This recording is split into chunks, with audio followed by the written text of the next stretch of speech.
Hi. The purpose, is this loud enough?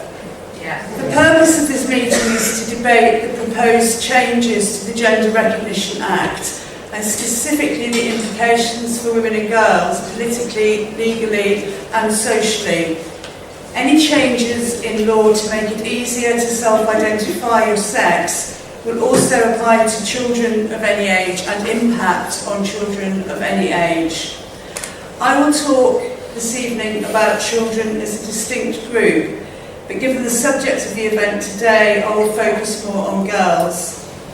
I will argue that gender self-identity policies harm all children, but disproportionately harm girls for the obvious reasons that gender disproportionately harms girls.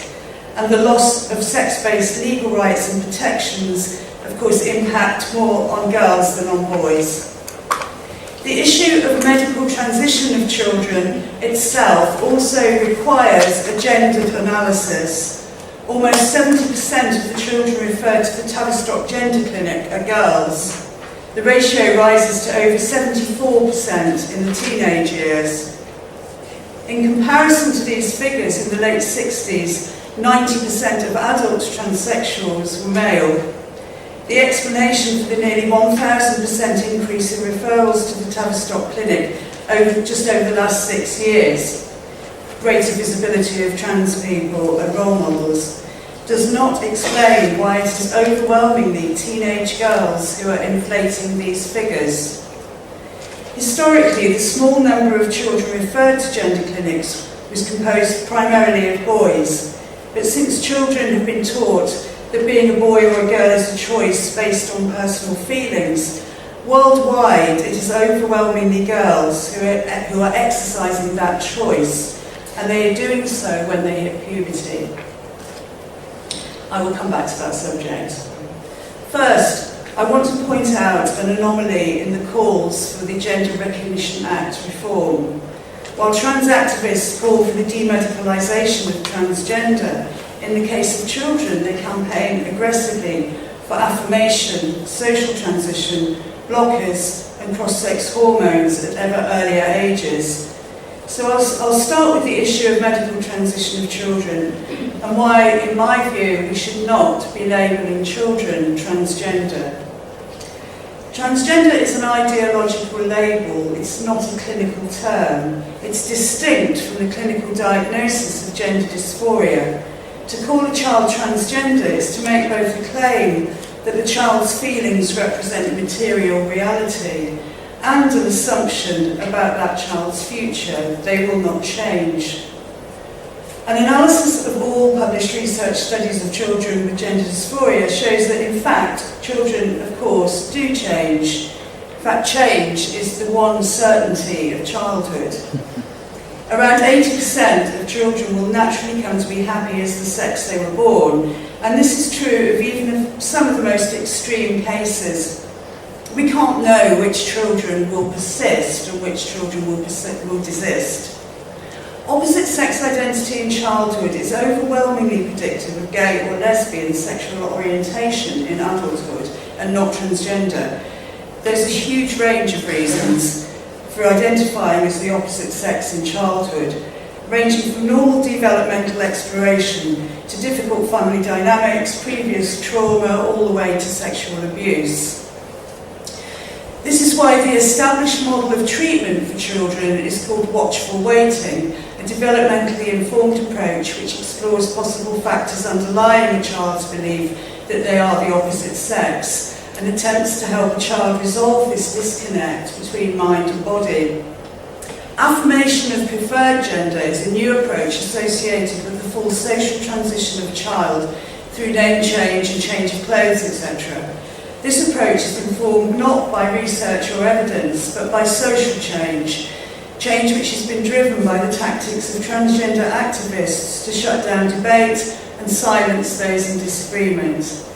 The issue of transgender kids has become a political social justice issue, and anything other than affirmation of a child's gender identity has been painted as conversion therapy by health organisations pressured by activists.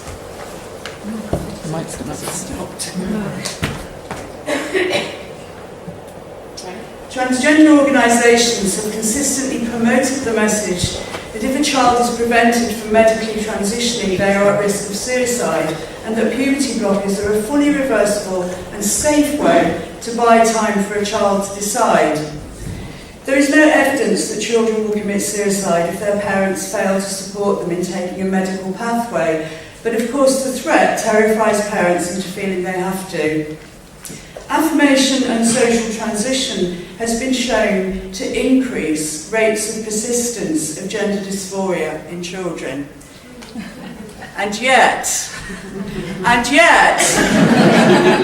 this is the model that both therapists and schools are now compelled to use. Affirmation doesn't care why you identify as trans. Affirmation just cares that you do. A child's identity is not fixed. It changes over time and it is shaped by factors like parental approval and societal influences. If all trusted adults are reinforcing daily a little boy's belief that he is really a girl, it is obvious that this will have a self-fulfilling effect. Puberty blockers supply the answer to the created fear of a puberty he now believes to be the wrong one. Blockers have only been used in the UK for children with gender dysphoria under the age of 16 since 2014. Licensed for the use in the treatment of men with prostate cancer, studies have raised concerns about effects on short-term memory, language ability, mental flexibility, and inhibitory control. The effects of blockers on adolescent neurological development are unknown. Recent studies from the US indicate long-term serious health effects for some women who are administered blockers for precocious puberty. And it was overwhelmingly girls that are given puberty blockers for precocious puberty, such as excruciating muscle and bone pain, depression, weakness and fatigue. There are no studies to show that blockers are truly reversible when used to treat gender dysphoria, as so few children come off them once they start that the number is too small to study. Blockers clearly work to prevent children changing their minds. There are increasing concerns that their use may prevent the crisis in adolescence necessary for stable identity formation. Preventing a child's sexual development in early puberty, followed at 16 by cross-sex hormones, results in sterility, as viable eggs or sperm have not developed. These children are prevented from ever experiencing puberty. Hormones can only superficially feminise or masculinise secondary sex characteristics. They cannot create the puberty of the opposite sex. Risks of cross-sex hormones include cardiac disease, high blood pressure, blood clots, strokes, diabetes and cancers. Although there exists plentiful research on the etiology of transsexualism in adult males, there are no clinical research studies on adults who underwent medical gender reassignment treatments in childhood, as this is a completely new phenomenon. This is an experiment. The recent spike in teenage girls identifying as boys with no previous indication of gender dysphoria is a completely new presentation, which has been termed rapid onset gender dysphoria. The first and only study of this group indicates a high incidence of internet and peer group influence, where a number of teenage girls within a friendship group come out together as transgender. A high percentage of these girls report increased popularity, although parents report worsening mental health and parent-child relationships. Typically, these girls receive online advice, trust only transgender sources for information, retreat into transgender-only friendship groups, and may mock those who are not transgender or LGBT. Parents report that their teenagers' sudden announcement that they are transgender typically follows their immersion in online transgender forums, such as on Reddit, Tumblr, and YouTube. We are aware that teenagers and young adults are susceptible to indoctrination, radicalisation and social contagion, which is why we block online anorexia and self-harm sites. Historic cases of social contagion all involve teenage girls. Their vulnerability to this is recognised.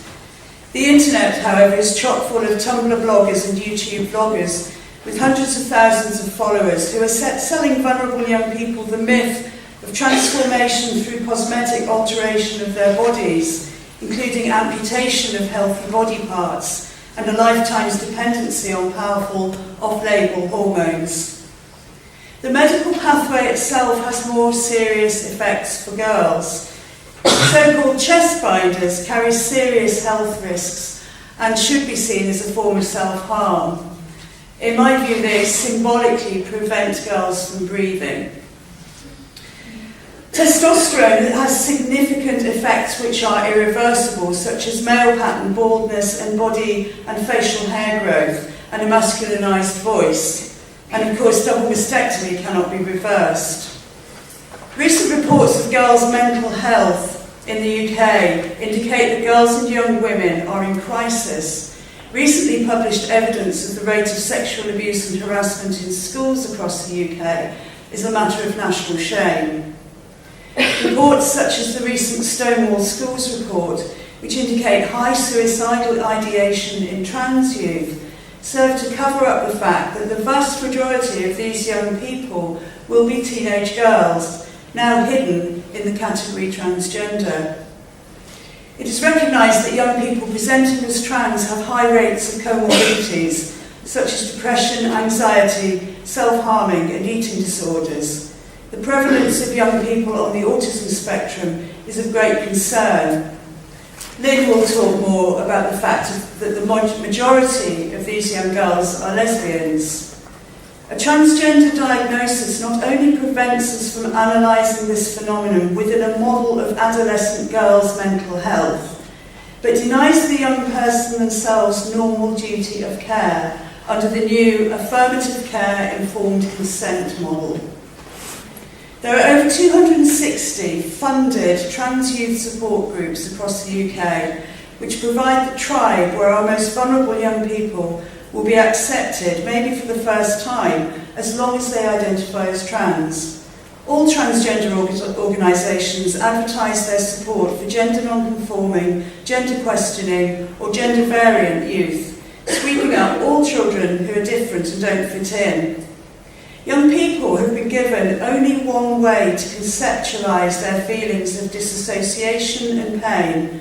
All other models of thinking about gender, including the feminist model, are denied to them, including in schools, youth groups, and children's charities and organisations. These organisations claim to support diversity, but of course they do the opposite. A girl who rejects feminine stereotypes is transformed into a boy who conforms to masculine stereotypes. Gender nonconformity itself is erased. Regressive and reactionary sex stereotyping is not only being sold to young people as a progressive social justice movement, but the adults who teach it to young people frame it as a youth movement. The proposed reforms to the Gender Recognition Act to make self-identity of sex a simple process is essentially already happening in schools. We are already seeing the erasure of the word girl by means of so-called gender-neutral policies. The deep-rooted effects of female socialisation are perhaps nowhere clearer than in the obedience of the head teachers of the Girls' Schools Association in dropping the word girl in assemblies. Head teachers of boys' schools are not doing the same. Through such policies, girls learn that girl is a subjective word whose meaning is fluid.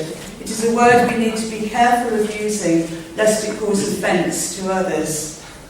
When girls are told that a male classmate is now a girl, their sense of their own reality is shattered. If a biological male is a girl, then it is not female biology which makes you a girl. It is something else. Girls must look to a male classmate to find out the invisible magic quality they need, and the boy is given the power to define what a girl is. We cannot predict the long-term practical or psychological effects on girls taught to deny their own biology without the right to even define themselves correctly as the female sex. If teenage girls must consent to a male classmate using their toilets and changing rooms, they learn that their boundaries may be violated and their consent is unimportant. Girls learn that they are not always allowed to say no. This is grooming of girls from the earliest age to accept the presence of males in their private spaces, to not even recognise their own feelings of discomfort, nor their right to their own boundaries. Lessons on the importance of consent become meaningless. Girls who are coached at school into ignoring their own intuition may go on to put themselves in risky situations with any man who claims to be a woman, out of fear of being seen as transphobic. In the case of public swimming pool changing rooms, a young girl cannot name an adult male with a penis as a man. Voyeurism and indecent exposure cease to exist as crimes if a man claims to be a woman. Normal child protection protocols effectively become unlawful. Policies of easy self-identity are already in place in the world of children and adolescents. They are a betrayal of both the young people who are genuinely suffering gender dysphoria and our young girls who are being conditioned to accept that their female biology and their female bodies are irrelevant compared to the feeling in a boy's head, which is reality. Thank you.